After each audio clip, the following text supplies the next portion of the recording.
SMPS থেকে আসা পাওয়ার কেবল connect করার পর স্টার্ট করছি। দেখুন এখানে নো ডিসপ্লে দেখাচ্ছে, বিপ সাউন্ড হতে থাকছে। এক্ষেত্রে এই যে র্যাম স্লট রয়েছে, র্যাম স্লটের ভোল্ট চেক করতে হবে। ডিসি ভোল্টে সেট করেছি এখানে। ব্ল্যাক প্রোবটিকে এই যে নেগেটিভ রয়েছে এখানে কানেক্ট করতে হবে, এভাবে কানেক্ট করে দিলাম।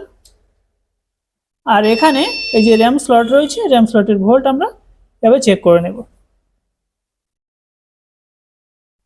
দেখুন এখানে র্যাম স্লটের ভোল্ট প্রায় সঠিক রয়েছে, ডিসপ্লে আসার কথা।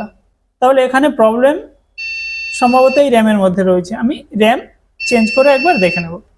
স্লট থেকে র্যামটি তুলে নিচ্ছি, র্যাম চেঞ্জ করার পর চালু করছি। দেখুন ডিসপ্লে আসছে, দেখুন